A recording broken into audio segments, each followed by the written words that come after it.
Hello friends, आप सभी का आपके अपने यूट्यूब चैनल मास्टर क्लास 2.0 में स्वागत है।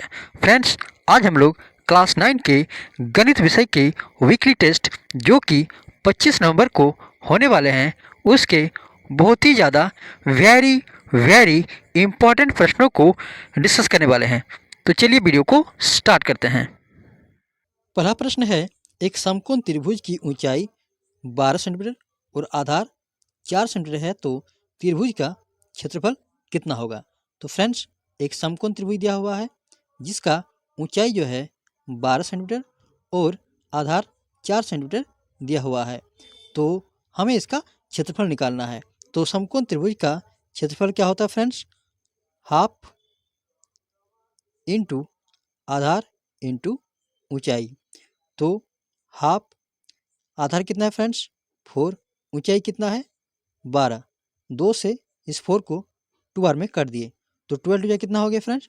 24 सेंटीमीटर स्क्वायर, यानी कि ऑप्शन नंबर सी आपका राइट हो जाएगा। क्वेश्चन नंबर 2 है, यदि एक त्रिभुज का आधार 10 सेंटीमीटर और ऊंचाई 5 सेंटीमीटर है तो उसका क्षेत्रफल कितना होगा। तो फ्रेंड्स, अभी हम देखें कि जो त्रिभुज का क्षेत्रफल होता है वो क्या होता है फ्रेंड्स? आधार इंटू हाफ इंटू आधार इंटू ऊंचाई। तो हाफ आधार कितना है? 10। ऊंचाई कितना है? 5। 2 से 10 को 5 बार कर दिए तो 5 5 या 25, यानी कि option number A 25 centimetre square. Question number 3 है, यदि दो त्रिभुज सर्वगसम है तो उनके क्षेत्रफल क्या होंगे। मतलब कि दो त्रिभुज दिया हुआ है और ये दोनों क्या है फ्रेंड्स? सर्वागसम है, यानी कि आपस में बराबर है, तो इनके क्षेत्रफल क्या होंगे फ्रेंड्स? समान होंगे। ऑप्शन नंबर ए इसका राइट हो जाएगा।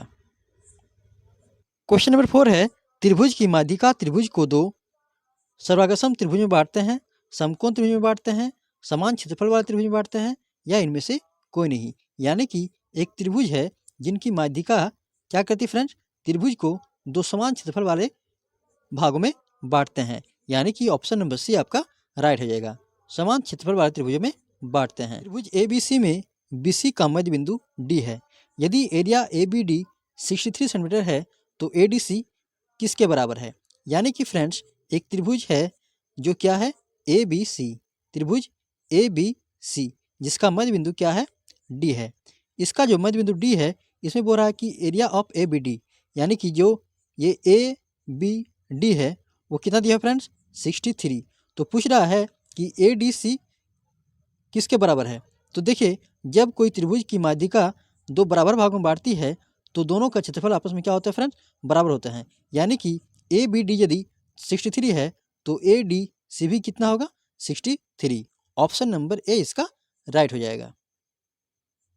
क्वेश्चन नंबर 6 है, एक त्रिभुज का क्षेत्रफल 42 सेंटीमीटर स्क्वायर तथा आधार की लंबाई 12 सेंटीमीटर है तो इसके शेषलंब की ऊंचाई कितनी होगी। त्रिभुज का क्षेत्रफल क्या होता है फ्रेंड्स? हाफ इंटू आधार इंटू ऊंचाई, जिसमें हम लोग को त्रिभुज का क्षेत्रफल दिया हुआ है। कितना दिया हुआ है?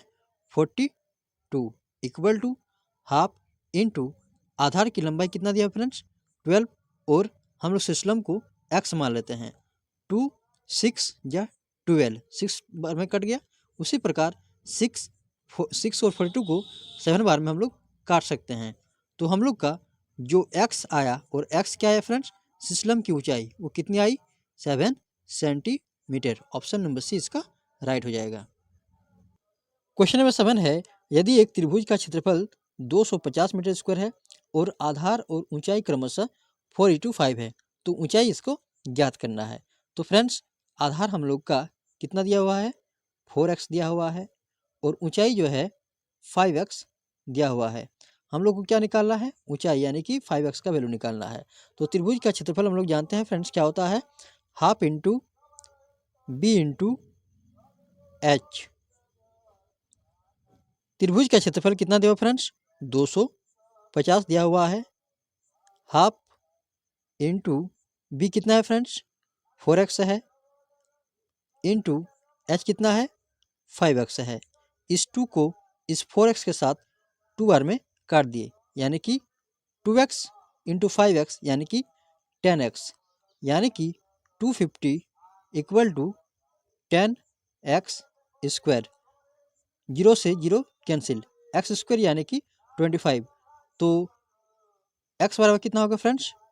5। x का वैल्यू 5 हो गया, तो हम लोग को क्या निकालना है? ऊंचाई। तो h बराबर क्या है? 5x, यानी कि 5 इंटू 5 यानी कि 25। ऑप्शन नंबर सी इसका राइट हो जाएगा। क्वेश्चन नंबर 8 है, त्रिभुज ABC में E माध्यिका का AD का मध्य बिंदु है, तो BED का क्षेत्रफल कितना होगा? तो फ्रेंड्स इसमें जो है ABC में हमको BED का क्षेत्रफल पूछा जा रहा है। तो BED क्या है फ्रेंड्स? ABC का 1/4 है, यानी कि option number C 1/4 area of ABC। Question number 9 है, त्रिभुज ABC में EAD का मध्य बिंदु है, तो एरिया BEC क्या होगा?